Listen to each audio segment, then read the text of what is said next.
Salut à tous, j'espère que vous allez bien. On se retrouve aujourd'hui pour une petite vidéo, la deuxième de ce confinement. Donc voilà, aujourd'hui je vous propose, comme promis, une recette de bouillette que vous pouvez tous refaire chez vous à la maison, qui coûte rien du tout à faire.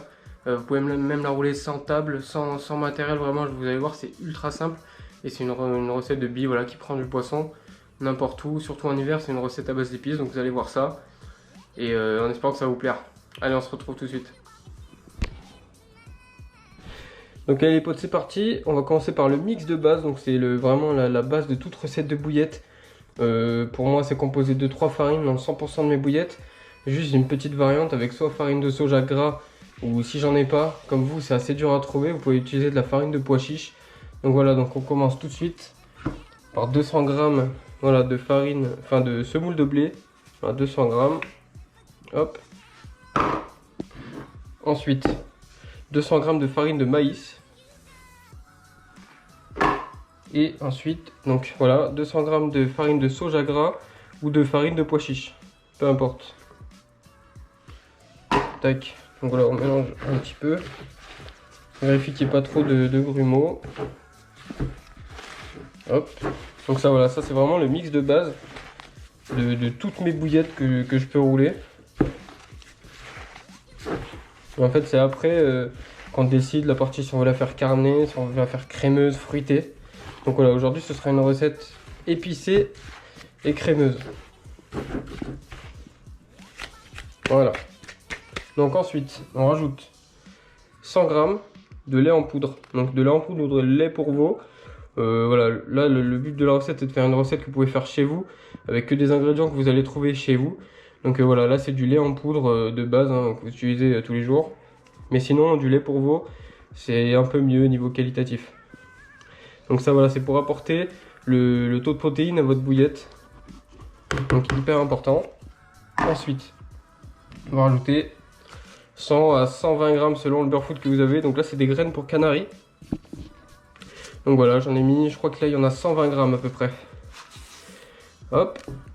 Et pour finir, ensuite, donc là c'est un peu dégueulasse, hein, mais c'est un mix. Donc j'ai mis 50 grammes d'un mélange d'ail semoule, donc d'ail sec et d'ail frais que j'ai haché. Et à ça j'ai rajouté 50 grammes de poivre noir.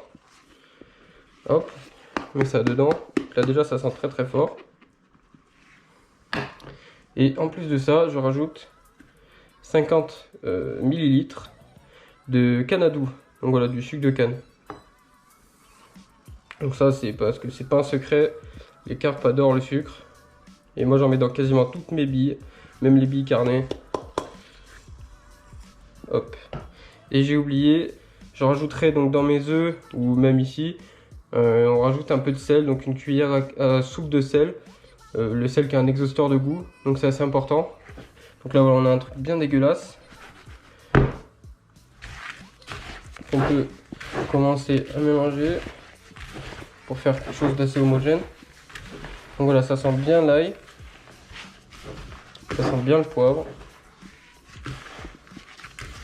Il n'y a que des produits frais, il n'y a aucun arôme, aucun colorant. Je trouve pas ça très utile. Dans tous les cas, voilà, une bouillette, voilà, la carpe va plus ressentir comment dire, la digestibilité, toutes ces choses-là, la protéine que vous avez dans votre bille. Les arômes, elle en a un peu rien à faire. C'est pas vraiment très important. Et les colorants, pareil. À part dans les pop-up, je mets pas de colorant du tout.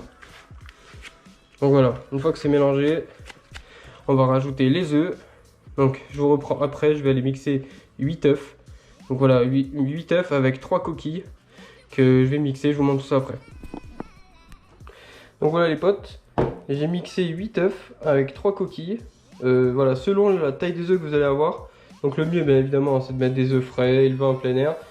Là on fait avec ce qu'on a, donc moi j'en ai. Après voilà, à vous de voir, même si vous avez des œufs de poule élevés en batterie, ça le fera quand même. Faut arrêter de se voiler la face aussi. Donc voilà, j'ai 8 œufs, vous pouvez en rajouter, voilà, selon la taille vous en rajoutez 1 voire 2. Ce sera vraiment selon la qualité du mix. Donc voilà, je vais mettre les œufs et après je vais vous faire un petit timelapse de mon pétrissage, ça peut être un peu long. C'est parti.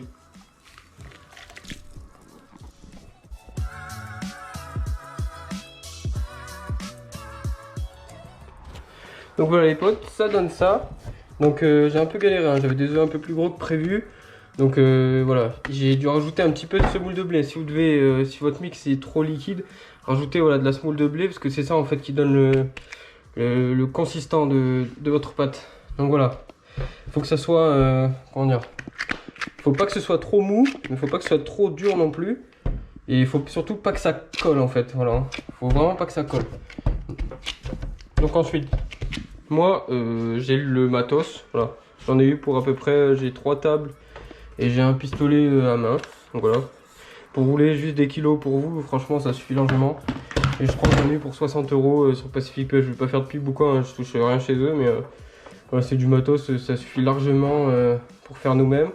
Et franchement, même pour un petit kilo, ça va prendre du temps, mais si vous n'avez pas de quoi rouler, bah vous emmerdez pas, vous les roulez à la main. Franchement, prenez des petits morceaux de pâte, vous faites des boules de la taille que vous voulez, et ce sera aussi bien. On s'en fout que les bouillettes elles soient rondes, de la carpe justement. Avoir un truc super rond, c'est pas forcément le top du top. Donc voilà, à part pour les lancer au cobra, vraiment, vous emmerdez pas. Donc ensuite, donc moi, avec le pistolet, je vais vous faire pareil, un petit timelapse. Parce que sinon ça va être chiant à mourir. Hop. Toujours un peu de dépôt dans ces merdes. Tac. Donc voilà, je vais rouler les billes en timelapse et puis on se retrouve après pour la cuisson.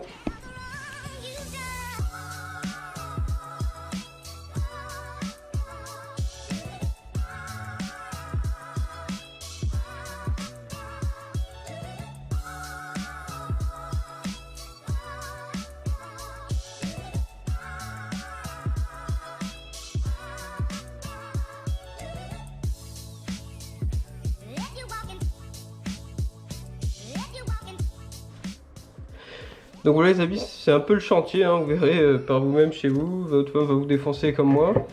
Mais bon c'est pas grave, on s'en fout. Et du coup voilà, donc pour le mix que j'ai donné, voilà, ça vous fait à peu près 1,3 kg de bouillette. 1,2 kg, 1,3 kg vous verrez à peu près. Donc c'est quand même raisonnable, surtout pour une bille, je pense que si je suis généreux, elle revient à 4 € le kilo à peu près. Vous pouvez vous amuser à calculer, enfin voilà, c'est dérisoire. Donc voilà, moi j'ai roulé du 16 mm aujourd'hui, j'ai gardé exprès une petite boule pour vous montrer que c'est facile aussi à rouler à la main. Donc voilà, vous prenez une petite boule, voilà. On passe entre les mains, on se fait des billes à la main. C'est beaucoup plus long, mais ça revient au même, hein. Franchement, si vous n'avez pas de matos, c'est pas très grave. Voilà, et si j'ai mis des gants, là c'est pas pour faire la princesse, hein, c'est juste parce que c'est de l'ail. Et que l'ail ça reste très longtemps sur les mains. Donc voilà, j'ai pas envie de voir les mains qui sentent l'ail pendant 3 jours. C'est juste pour ça. Après vous pouvez aussi mettre sans gants, c'est vous qui voyez. Donc voilà, je finis de rouler ça. Et puis après on va passer à la cuisson. C'est parti. Bon allez, c'est parti pour la cuisson. Donc voilà, je les ai mis dans la friteuse. Tout simple. On les plonge dans l'eau. On mélange un peu pour pas qu'elles se collent entre elles. Voilà. Tac. Et on laisse cuire jusqu'à ce que les billes remontent à la surface. Une fois qu'elles sont remontées, je les laisse environ 30 à 45 secondes. Et après on les sort. Donc voilà, là les billes elles sont cuites. Là, ça fait à peu près 45 secondes qu'elles sont remontées. Donc je vais les sortir. Voilà. Donc il y a un peu d'écume dessus, hein, c'est normal, c'est pas grave. Hop. Je les mets dans un chiffon. Là. Donc là c'est normal, vous verrez, elles sont un petit peu plus gonflées que ce que vous avez roulé parce qu'elles sont pleines de flotte. Donc vous inquiétez pas, voilà, elles ont un aspect un peu blanchâtre, c'est normal, hein, c'est parce qu'elles sont vraiment gorgées d'eau. Si vous pouvez, vous les faites cuire à la vapeur. Après moi je trouve ça aussi bien de les faire cuire à l'eau. Hop, voilà. Et ensuite vous recommencez avec toutes les billes que vous avez. Et ensuite vous les faites sécher, donc vous les faites sécher entre 24 et 72 heures. Le mieux, moi j'ai fait sécher sur mon balcon, donc voilà, si vous avez des espèces de tamis, c'est le top. Moi c'est ce que j'ai, des tamis troués en dessous, dans une pièce aérée, voilà, assez sèche. Et vous les faites sécher voilà, entre 24 et 72 heures, selon la dureté des billes que vous voulez. Et voilà.